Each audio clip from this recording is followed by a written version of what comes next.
ponen demasiada gente, demasiados recursos, demasiada publicidad, que no sabemos de dónde sale tanto dinero. De lucrar con el tema de la seguridad no es posible. Se mordió la lengua al decir que dijo ayer de Nuevo León. Alegoría política. Contrastando opiniones. Reinventando lo público. Toda la comunidad debe de pagar. Mi opinión es esta: si en su casa no le enseñaron a respetar, que lo enseñen en la casa. Redacta, respeto, di la verdad. Alegoría política.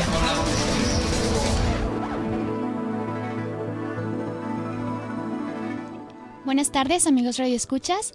Bienvenidos a Alegoría Política. En primer lugar, muchísimas gracias por estarnos escuchando. Mi nombre es Angie Maldonado y me acompaña en los micrófonos mi compañero Roberto Alviso. Hola, buenas tardes Angie, estoy súper emocionado de estar de regreso después de un periodo vacacional y bueno, este semestre que iniciamos con una hora de programa. Con una gran noticia que ahora hemos obtenido una hora de transmisión todos los martes de 2 a 3 de la tarde y para empezar decidimos realizar un programa un poco porque tú que nos estás escuchando en tu carro, que nos estás escuchando ahorita que estás comiendo, vamos retomando todos la rutina y pues este verano es muy importante saber qué es lo que sucedió a nivel local. Bueno, nos vamos a especificar en el Congreso local qué estuvo sucediendo, cuáles fueron los temas más relevantes y creemos que uno de ellos fue la reforma político-electoral local que emana, claro, de la reforma que se dio a nivel federal y para ello hemos invitado a Lourdes López Flores, que es profesora de la Autónoma de Nuevo León de la Facultad de Ciencias Políticas y quien fuera consejera electoral hasta 2008. Buenas tardes, Lourdes, muchas gracias por acompañarnos. Gracias, buenas tardes, gracias por la invitación. Y también nos acompaña Luis Marcelo Villarreal, quien es consejero de Evolución Mexicana, Asociación Civil, y pues muchísimas gracias igual por acompañarnos. Sí, gracias por la invitación, Angie. Y pues bueno, ahora sí vamos a empezar a platicar al respecto. Nosotros quisiéramos dar un inicio, como platicar en general cuál fue el proceso de caldibildeo de esta reforma, a qué se llegó finalmente con la ley secundaria y cuál es la experiencia, o más bien cuál es la respuesta de la opinión de las personas que nos acompañan hoy en cabina y para que ustedes también puedan generar su opinión al respecto de si esta ley secundaria cumple o no con lo que la sociedad regiomontana necesitaba en este momento, donde estamos próximos a un año electoral, 2015. Me gustaría empezar como punto de partida, Angie, a retomar un poco el panorama que teníamos a finales del mes de junio en el Congreso. Parecía que esta reforma no se iba a aprobar. Miguel Ángel Vargas publica en Milenio como columna un poco pesimista en relación a la postura de los dos partidos políticos, fuerzas principales en el Congreso local, el PRI y el PAN. Y sin embargo, a pesar de la confrontación que existía y la poca disposición a negociar de las dos fuerzas, al final la reforma es aprobada el martes 8 de julio, que fue un día antes de que venciera el plazo para su límite. Y bueno, esto podemos nosotros intentar analizar qué era lo que cada uno de los partidos querían, ¿no? La posición que se escuchaba en los medios de comunicación era que el PAN buscaba que existiera un mayor porcentaje de la votación emitida para una segunda diputación de representación proporcional. Digamos, en el Congreso local tenemos diputaciones que se ganan por mayoría relativa, pero también los llamados pluris a nivel federal, también los tenemos esta figura a nivel local, y el PAN lo que quería era que los partidos pequeños no se beneficiaran de estrategias de coalición con los partidos grandes para tener representación en el Congreso y entonces pues un poco desestimar la votación real del electorado, mientras que el PRI, que es el que normalmente ha tenido esta relación con los partidos más pequeños localmente para el apoyo durante el proceso electoral como coalición, buscaba un poco más de apertura en este sentido. Entonces fue un panorama general.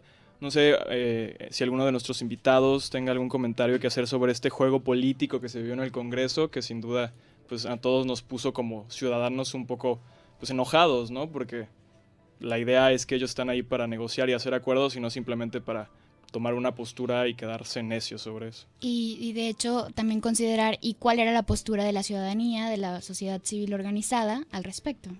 Sí, claro. Este proceso de reforma político-electoral, como se le ha denominado, ha sido un proceso en algunos momentos confuso, y en otros momentos yo me atrevería a decir que desaseado, en el sentido de que las formalidades previstas para que se lleguen a los acuerdos que se materializan en leyes se cumplan. Sobre todo garantizando que la voluntad popular se verá atendida. Esto es muy difícil porque nuestros diputados no tienen la costumbre de preguntarle a los ciudadanos cómo quieren que queden las leyes. Algunos ciudadanos, a través de organizaciones formalizadas, pueden hacer valer su voz en el sentido de plantear demandas, pero eso no garantiza que los diputados se van a comprometer con ellas. Entonces, ¿qué esperaban los ciudadanos? Yo creo que los ciudadanos esperábamos en general que hubiera leyes. Algunos grupos de la sociedad civil han estado clamando sobre mejores garantías para garantizar la participación política en la competencia electoral sin la intermediación de los partidos políticos, que ese ha sido un tema que ha estado muy vivo en los últimos meses, no solamente en la discusión local, sino en la discusión nacional. Pero con lo que mencionaba Roberto sobre en qué nos quedamos en junio y en qué nos encontramos ahora que ustedes regresan a las actividades académicas, yo creo que este escenario de principios de finales de junio, principios de junio, yo no me tomaría muy en serio esta confrontación, esta aparente confrontación. Uno con los años y con la experiencia, no en el sentido de que nos engrandece, sino solamente que nos hace tener un poquito la piel más dura, aprendes a entender que en la política la forma es fondo. Entonces hay esta aparente disputa sobre asuntos que son medulares, como es el caso de cómo integras la representación, y donde nos decía Roberto, el PAN quería subir el umbral, que no sea tan fácil llegar a un escaño de representación proporcional, y aparentemente el PRI lo que sí quería era que hubiera más apertura. Pues a final de cuentas lo que vino quedando es que no es tan fácil llegar a un siguiente escaño de representación, pero además en medio de esta tormenta mediática, porque hubo posicionamientos drásticos, lo que resultó el elemento más drástico de esta, más relevante y con efectos más drásticos de esta reforma es la modificación del monto de financiamiento público a los partidos políticos. Argumentando que se cumplían directrices nacionales, que en esto los legisladores, que son una soberanía estatal, han resultado bastante disciplinados ante la soberanía federal. Ellos dicen que se incrementó el financiamiento público, casi se quintuplicó a partir de disposiciones federales, lo cual en mi opinión es una mentira, pero el caso es que es un hecho consumado. Y lo que va a resultar al complicar, que eso también ya lo hace la ley federal, al complicar que nuevos partidos obtengan más espacios de representación, va a suceder que haya menos partidos políticos en la representación, pero que los recursos que están disponibles para financiar la actividad de los partidos se concentren en muy pocas manos.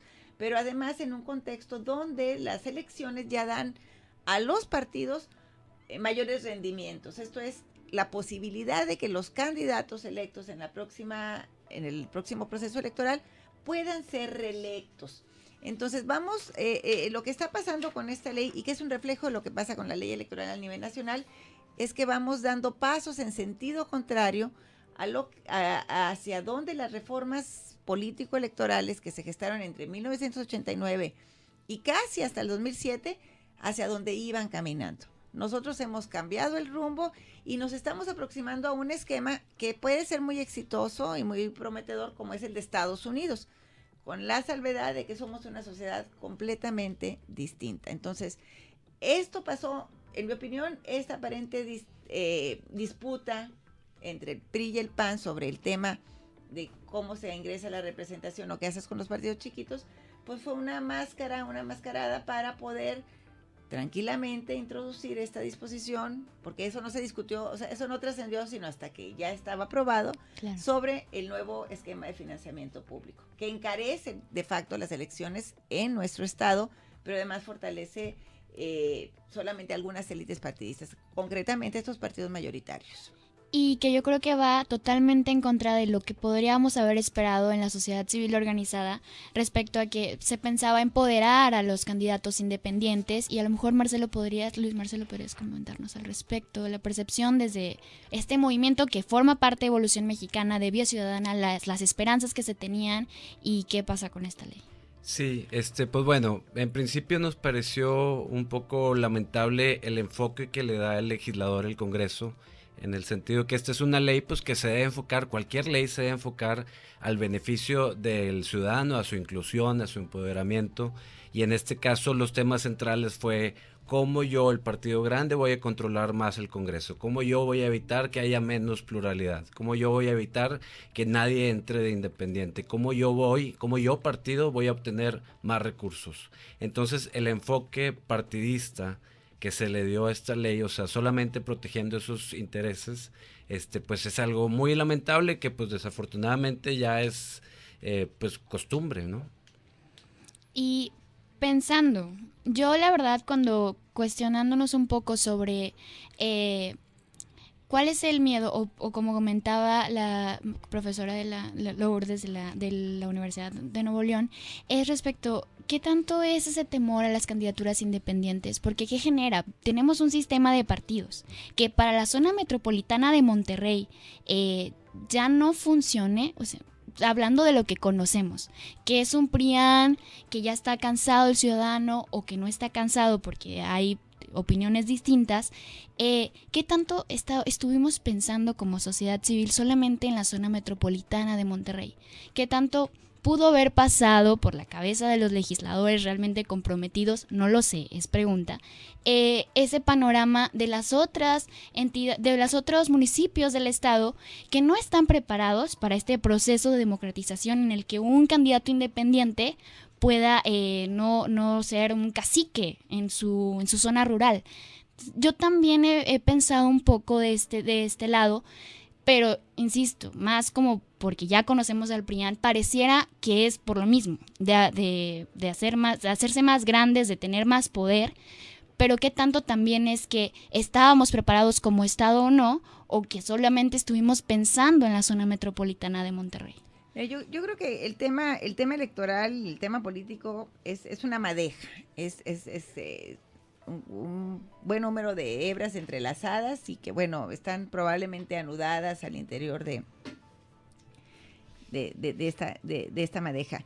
El tema de los candidatos independientes es relevante por muchas razones, pero sobre todo porque a final de cuentas, cuando se promueve esta figura, cuando se reconoce constitucionalmente esta figura, en lo que se está pensando es en esta expresión del liberalismo político, la noción liberal de la garantía de los derechos de los individuos. Entonces hay que entender la figura de las candidaturas independientes en distintos planos. Uno sería, sí, el de la filosofía y la teoría política que sustentan un régimen democrático, que a final de cuentas el régimen democrático lo que exalta, lo que promueve o lo que lo justifica es precisamente la garantía de los derechos individuales, o sea, los derechos que cada uno de nosotros tiene y que, ejercidos a plenitud, hacen que una sociedad funcione mejor. Eso es lo que la teoría nos dice. Y México llega a las candidaturas independientes por un episodio de la elección del 2006, donde irrumpen en el proceso electoral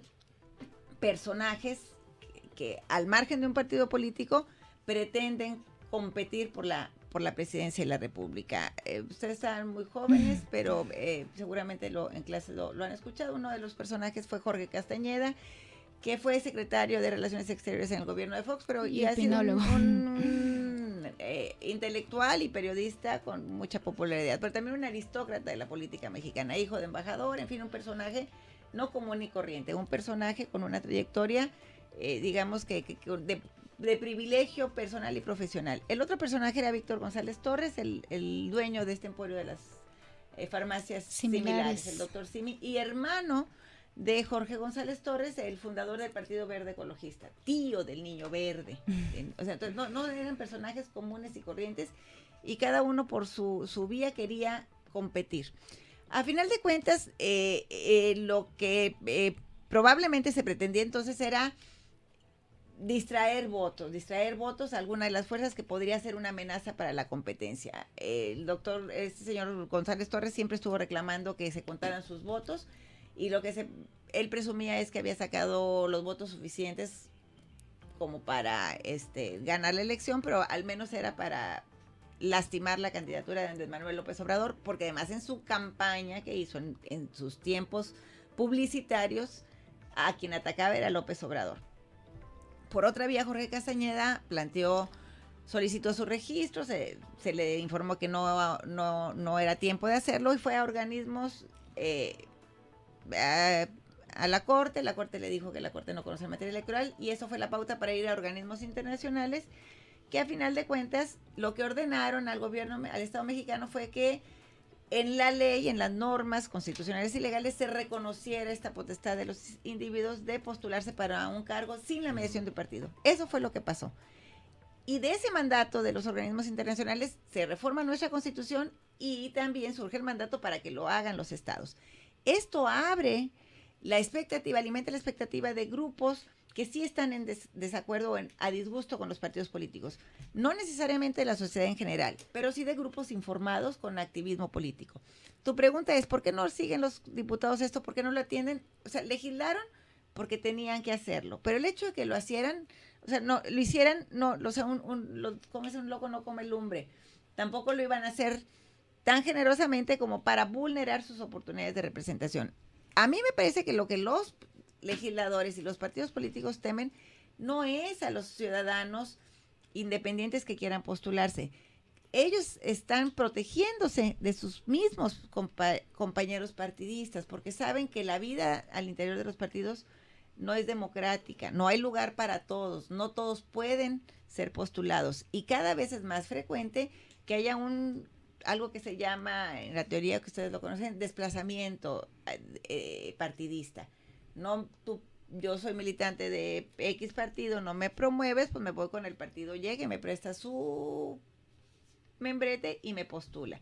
Y ahí sí pueden hacerse daño ellos mismos. Entonces, en el caso de Nuevo León, yo creo que no se pensó en los ciudadanos, no se pensó en la garantía de los derechos, no se vio ni siquiera como amenaza a los candidatos independientes, no porque tengan los méritos, sino porque el problema directo es muy grande. Los partidos políticos están tan deteriorados que cualquier incentivo para salirse de ese régimen disciplinario, de aceptar una candidatura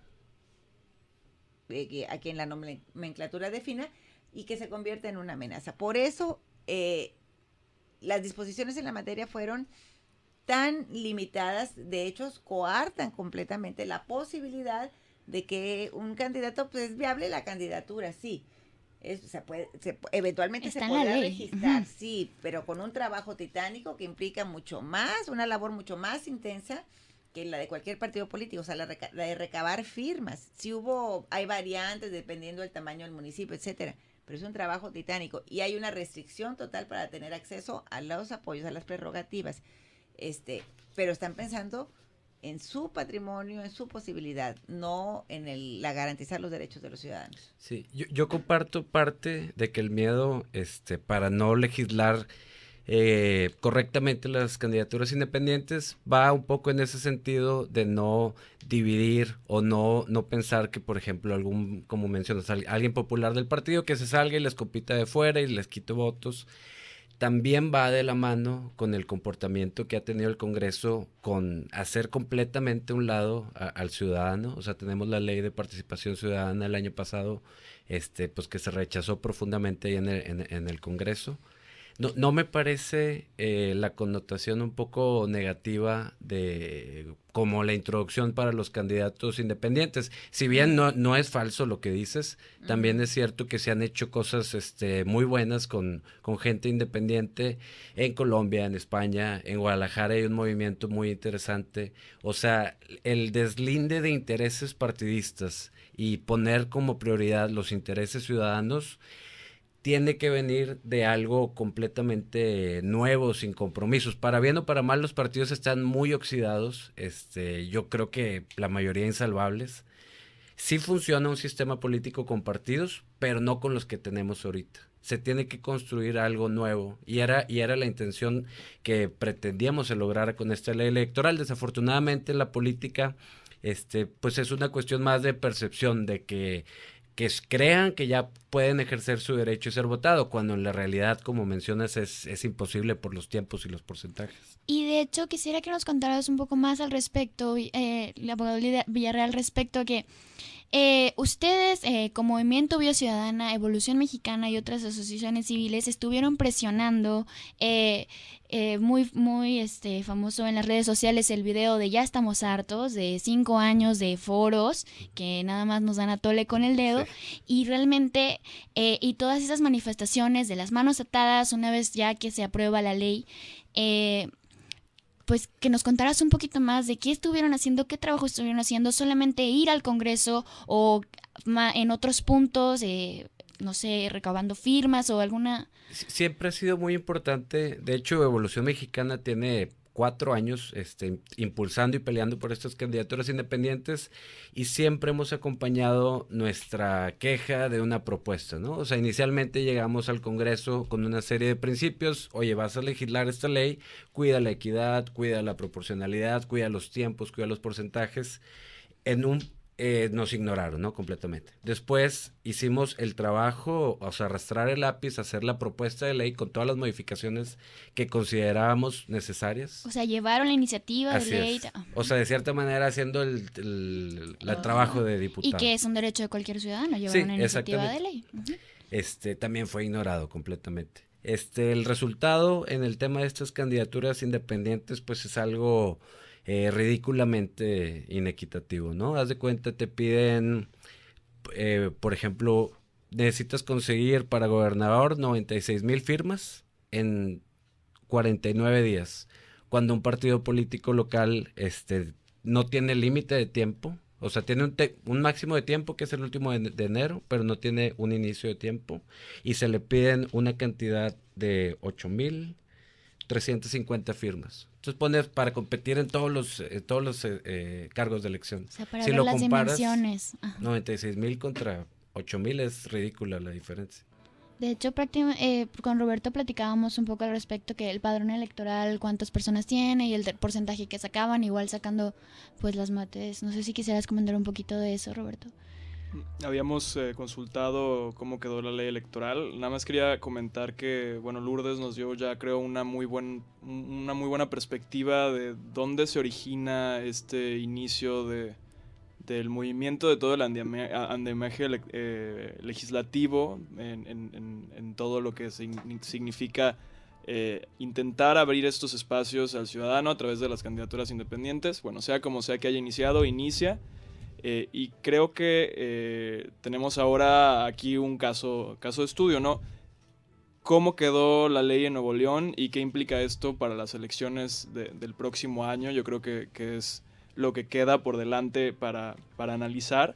Y bueno, mencionamos entonces la parte específica de los altos requisitos que se exigen al candidato independiente para participar.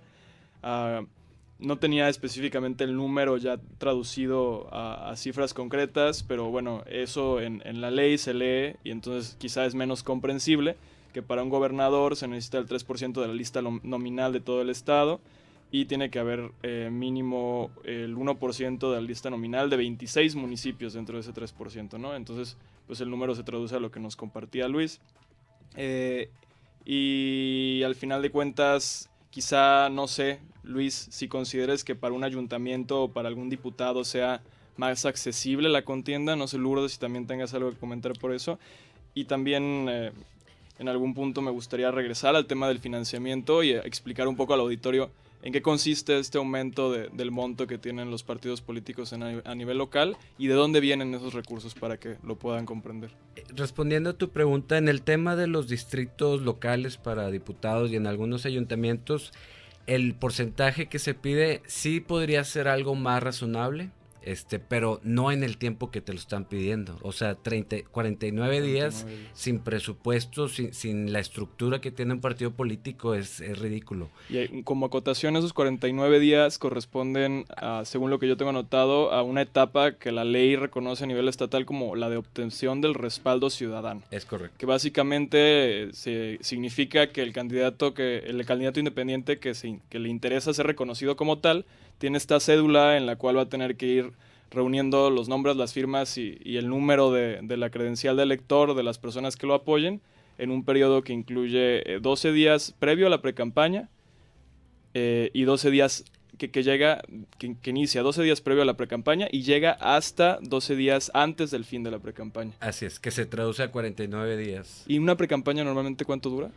Las precampañas, mira, en la nueva ley dice que duran del 10 de enero al último día de febrero. Bueno, era la acotación nada más para traducir la ley. 49 días. Entonces, Pero definitivamente, independientemente de quién se estén cuidando, ya sea de los ciudadanos que no militan en un partido o de los mismos militantes de los partidos que se vayan a resentidos por no ser postulados, la ley está mal. O sea, está mal porque ni siquiera simula incentivar la figura. Que hay que también decir que las candidaturas independientes no son expresiones de participación ciudadana. Participación ciudadana es el proceso, es el involucramiento del ciudadano en la toma de decisiones. Claro. Las candidaturas independientes, digamos que están en la parte del catálogo de quién compite, quiénes son los sujetos que son beneficiarios del voto popular. O sea, es el ejercicio del voto pasivo. O sea, todos tenemos derecho a votar, que es el voto activo, y a ser votados, es el voto pasivo. Entonces, en esta parte está la figura de las candidaturas independientes. Otros países, que lo mencionaba Marcelo, que tienen la figura, porque van mucho más adelante que nosotros, no en las candidaturas independientes, sino en el reconocimiento de los derechos políticos de sus ciudadanos. Otros países que tienen estas figuras que también lo resuelven con la vía de las firmas para garantizar que efectivamente sean personas con cierta representatividad, no que venga, por eso yo enfatizaba los ejemplos de Jorge Castañeda y Víctor González Torres. Pues sí, pero es que ¿quién eres? La comunidad te quiere, te respalda, te necesita, no te reclama. Todos de repente pues no es el que mano. quiera, porque imagínate que, pues sí, que todos levanten la mano, o imagínate algún personaje con popularidad en la televisión, pues sí, diga yo puedo, pues sí. O sea, también hay que tener cuidado, claro, porque lo que tú decías, Angie, de un cacique rural, no, también un cacique urbano, o un cacique de un sector económico con una influencia preponderante. O quien quita hay alguien que pertenezca a alguna organización criminal. Criminal o empresario, o sea, yo creo que alguien que tenga una condición de privilegio hay que poner asteriscos para no abrirle más oportunidades. Pero bueno, retomando, los otros partidos que hacen, por ejemplo, se apoyan en las cifras, no del padrón electoral o la lista nominal, sino en los resultados de la última elección, de la elección previa. En nuestras elecciones, en nuestro país, lamentablemente solamente vota cuando mucho el 60% de la población, cuando mucho. Entonces me parece que es hasta no solamente ocioso, sino además agresivo tomar como base el 100% de la lista nominal. Cuando en México las elecciones valen, aunque venga a votar una persona, aunque vengan a votar dos personas. O sea, ese estándar no se les aplica a los partidos políticos, porque además este umbral del 3% para tener la representación, o anteriormente el del 2%, era con base al resultado electoral. A nadie dice para tener financiamiento público es tener el 3% de la votación recibida. O sea que si de 100 solamente van 40, pueden ser el 3% de los 4. O sea, son mucho menos porcentaje. A los ciudadanos que quieran postularse les están poniendo la vara muy, muy alta, además del periodo corto. O sea, es un trato inequitativo, no solo por el dato que menciona Marcelo, de cuál es el requisito para designar un partido político, sino porque formalmente o funcionalmente las figuras relativas, como es el padrón, no son consideradas nunca al 100%. Entonces ahí ya sí, digamos que es un poco con ganas de molestar, claro, y genera grandes desventajas. Entonces, Vamos a llegar tarde a esta figura, estamos llegando tarde como país al reconocimiento de los derechos políticos, pero además vamos a llegar mal, porque en México hay otros estados donde llegaron antes que nosotros, las experiencias ya muy conocidas de Quintana Roo y Zacatecas, que con una legislación distinta, o sea, no derivado de esta reforma, pero en un proceso, digamos, de transición legislativa, se ocuparon de diseñar las reglamentaciones para hacer viables las candidaturas. En el caso de Zacatecas también se fueron por las firmas, pero fueron simbólicas, porque yo con eso termino ahorita mi intervención. Sí, claro. Estas 96,000 firmas, ¿para qué las quieren? ¿Quién las va a revisar? ¿Quién las va a cotejar? Porque si las requieres es para un propósito. O sea, no vas a exigir si no vas a hacer ¿qué van lo a mismo hacer trabajo. con ellas? Van a verificar su autenticidad en qué periodo. Si es terminando ya las precampañas, a punto de empezar las campañas, van a salir 2 días antes o 20 minutos antes del inicio del periodo de campañas para decir, oye, fíjate que de las 96,000 firmas que me trajiste, hay 4 que están mal. Claro. Yo no sé qué va a pasar ahí. Eso son formalidades que con responsabilidad se tendrían que procesar adecuadamente, pero parece más bien que son como que un poquito de ganas de molestar, ¿no? Miren, vamos a hacer una pausa, vamos a escuchar una cápsula cultural y regresando vamos a tener enlace telefónico con el diputado local del Distrito 19, el diputado Jesús Cedillo, independiente, que nos va a atender una vez más en enlace telefónico después de la cápsula cultural. Seguimos en Alegoría Política.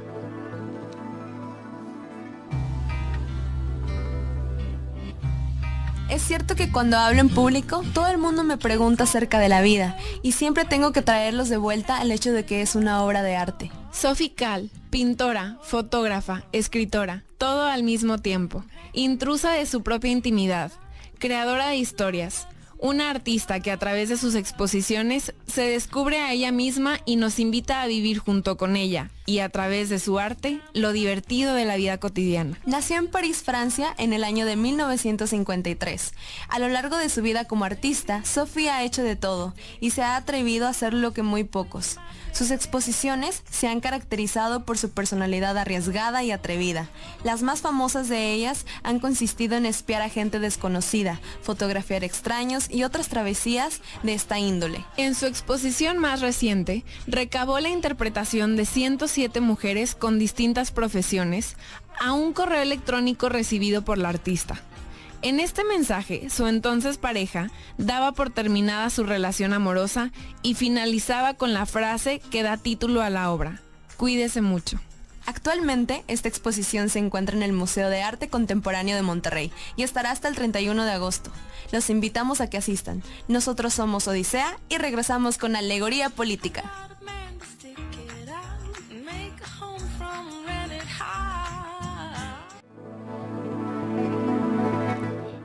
Estamos de regreso en Alegoría Política. Para aquellos radioescuchas que apenas nos están sintonizando, tenemos en cabina a la profesora de la Universidad de Nuevo León, Lourdes López Flores, y de Evolución Mexicana nos acompaña Luis Marcelo Villarreal. Y en el teléfono tenemos al diputado Jesús Cedillo, independiente, que nos va a responder algunas preguntas. Y para quien tenemos, buenas tardes, diputado, está al aire. Angie, ¿qué tal? ¿Cómo has estado? Muy buenas tardes a tu auditorio. Buenas tardes, muchísimas gracias por recibirnos, por contactarse con nosotros. Y quisiéramos, primeramente... Estamos aquí en la mesa platicando sobre la reforma político-electoral del Congreso local y tenemos en primer lugar una pregunta de parte del joven Marcelo de Evolución Mexicana. Ojalá que nos pudiera responder. Sí, claro, buenas tardes, diputado. Gracias por su tiempo. Buenas tardes, Marcelo. ¿Qué tal? Muy bien. Le quería preguntar el razonamiento que tuvo el Congreso y los diputados detrás de un tema que nos parece que dificulta mucho. El problema principal que le vemos hablando de candidaturas independientes, cuando se habla del porcentaje que se necesita para el respaldo ciudadano y se conjuga eso con el tiempo que les das para que consigan ese respaldo ciudadano. O sea, aterrizándolo al caso de gobernador, por ejemplo, se le da 49 días para que consiga 96,000 firmas. ¿Cuál era el razonamiento? Si es un error, ¿cómo se piensa corregir? Mira, realmente, te voy a dar mi opinión muy personal.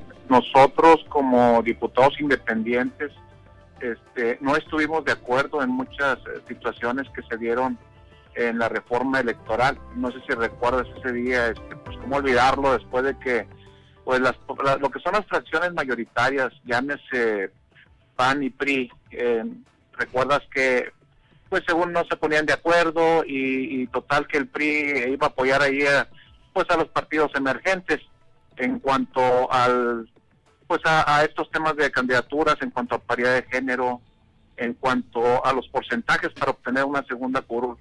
Entonces, no sé si recuerdas, ahí esta reforma se aprueba por 32 votos, no participaron los partidos emergentes como Nueva Alianza, lo que es el PT, el PRD, y los independientes, pues inclusive nos abstuvimos porque pues consideramos que realmente el tema que tú me comentas de candidaturas independientes, pues realmente dejan en clara desventaja, y con estos porcentajes de firmas y con los tiempos tan cortos precisamente para cubrir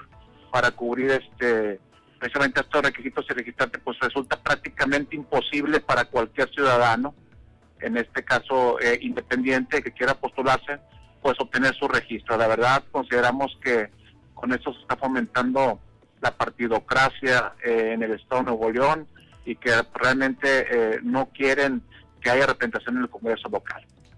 Sobre todo cuando a un partido político local se le pide solo 8,000 firmas en un periodo de tiempo, o sea, a diferencia de 96,000 en 49 días a 8,000 sin límite de tiempo, pues está un poco dramática ahí la distinción. Pues mira, realmente coincido contigo. Esta situación nosotros fuimos en contra, precisamente por eso nos abstuvimos de presentarnos, porque consideramos que es una farsa precisamente del Congreso el que se hayan puesto de acuerdo en esos temas y dejando tan alta la vara precisamente para los candidatos independientes que se quieran postular para este proceso del 2015. Y señor diputado, de acuerdo al proceso, ¿cómo es que usted percibió ya en retrospectiva? O sea, simplemente fue 2 partidos grandes reformando, el resto de los diputados no tuvo injerencia alguna, o cómo fue el proceso realmente ya en retrospectiva, ya ahorita con esta ley, ¿qué va a seguir? Pues mira, desafortunadamente vamos a tener precisamente pues las personas que estén interesadas en obtener algún cargo de elección popular que no tienen partido, pues se va a complicar demasiado su registro. No sé si recuerdas, pues que en ese día que se aprueba esta reforma, inclusive pues hubo muestras ahí, hubo destrozos inclusive en el propio Congreso del Estado, al parecer por gente que iba pues por parte del PRD o PT. Realmente había mucha molestia, porque definitivamente dejan en clara desventaja para obtener una segunda curul a estas fracciones, que por decir un ejemplo, te puedo decir que ahorita el PRD cuenta con 2 diputados, el PANAL, la Nueva Alianza tiene 3 diputados, entonces en la próxima legislatura pues definitivamente va a ser difícil que entren esta cantidad de diputados, y pues dejas ahí en clara desventaja los partidos emergentes, como te lo comentaba. Y si tuviéramos que pensar en algo positivo de esta reforma político-electoral, ¿cuál sería su opinión al respecto? Pues mira, la verdad es que se cerraron los grupos mayoritarios. Inclusive hubo una propuesta ahí de la fracción independiente cuando se estaba desarrollando la sesión, en el sentido de que en el tema de paridad de género, pues inclusive se tocara de una vez a los ayuntamientos, pero pues habiendo consenso en las mayorías, pues solo se autorizó esto para lo que es los integrantes del Congreso del Estado. Yo creo que hubiera sido muy bueno que se incluyera de una vez a los ayuntamientos, pero pues fue algo que no se aprobó, pese a que algunas diputadas de Acción Nacional, del PRI, ya habían manifestado, pues habían hecho una lucha precisamente para que se fuera el 50-50 inclusión en ayuntamientos, y pues tristemente vemos que las líneas partidistas pues siguen dominando precisamente la voluntad de sus integrantes. Bueno, pues muchísimas gracias por atender a la llamada y por darnos su opinión. El diputado Jesús Zedillo, candidato independiente, ojalá podamos, diputado independiente, ojalá podamos tenerlo en futuros programas, igual aquí mismo en cabina o ya sea enlace telefónico. Por favor, cuando gusten, yo estoy a sus órdenes y felicidades por su programa. Muchísimas gracias. Entonces, bueno, después de tener este enlace telefónico con el diputado que nos pudo tocar varios puntos que ya se habían mencionado en la mesa, y yo creo, bueno, el análisis que habíamos hecho empata con esta opinión. Al final de cuentas, pues, digo, la abstención de participar no puede hacer mucho contra este bloque de partidos mayoritarios, pero quiero retomar un punto muy importante que habíamos mencionado ya de los resultados que se tienen con esta legislación, y es lo que mencionaba Lourdes, que quizá era lo que en realidad se estaba discutiendo detrás de esta máscara de los medios, ya sea a propósito o no, pero la cuestión del financiamiento. Entonces, ¿cómo es que queda el financiamiento que comentabas que se elevaba para los partidos y qué implica esto para nosotros como contribuyentes? Que, bueno, al final de cuentas de ahí es donde viene el dinero. Sí, se incrementa la bolsa que a nivel local la legislación electoral obliga a brindar a los partidos. Nuestra legislación desde 1996 privilegia el financiamiento público sobre el financiamiento privado, porque en teoría, la teoría, y ustedes lo habrán estudiado también ya esto, es que el evitar que haya recursos privados para financiar las actividades de los partidos evitará también que los intereses de los partidos sean atrapados por algún interés particular. Por eso el Estado da recursos. En México, a nivel federal, en la reforma 2007-2008, modificó el esquema de otorgamiento del financiamiento público a los partidos, que cuando se diseñó en el 96 fue incrementándose exponencialmente hasta llegar a una bolsa de más de 2.300 millones de pesos. Lo que pasó en el 2007 fue que supuestamente, se limitó este monto vinculando esta bolsa al padrón electoral y al salario mínimo, 45% del salario mínimo general del Distrito Federal. Eso, digamos, que estancó el crecimiento de esta megabolsa que se distribuye en todos los partidos políticos. Lo que hacen nuestros legisladores ahora a nivel local es que asumen como una obligación que también la bolsa que se otorga en el Estado esté asociada al padrón electoral, cuando antes estaba asignado bajo criterios meramente presupuestales, en una tendencia general en el país. O sea, la fuente de recursos de los partidos políticos, de recursos públicos, ha sido fundamentalmente la que se otorga a nivel central. Pero ahora ellos dicen que como para homologar la ley, pues también había que homologar eso, y se asocia esta asignación estatal al padrón local, que es de alrededor de 3 millones de personas. Entonces, por eso sube el monto que antes se tenía asignado para los partidos, se incrementa ahora. En mi opinión es una interpretación, pues, ventajosa, ¿no? Y ventaja porque ellos interpretan, pero además ellos deciden, nadie los autoriza. Esos recursos vienen del erario público, de los impuestos que todos pagamos. ¿Son asignados estos recursos? Y es como pregunta puntual para poder pasar también a otro tema antes de terminar con el programa. ¿Son recursos que se asignan a nivel estatal, pero que también hay recursos que se asignan a nivel federal a los mismos son partidos? Dos fuentes distintas, aunque la fuente original es la misma, que son los impuestos claro, que todos pagamos. Ya la manera de administración. Hay una bolsa federal, que son los impuestos que recauda la Federación, que asigna el Congreso de la Unión, la Cámara de Diputados anualmente. Y esas son recursos de los que la Federación da al Estado, el Estado los reasigna bajo este esquema, ¿no? Para el gasto de las cuestiones electorales. Y de hecho importante esto que estaban compartiendo en redes sociales, de hecho en Evolución Mexicana, que muchísimos partidos los que van a estar en la boleta del Ciudadano en Nuevo León. Bueno, no muchísimos. Hay 3 nuevos partidos políticos a nivel nacional, y pero los partidos aquí políticos tenemos nacionales y a la oferta que son de 7, si mal no recuerdo, vamos a tener 3 nuevos partidos políticos.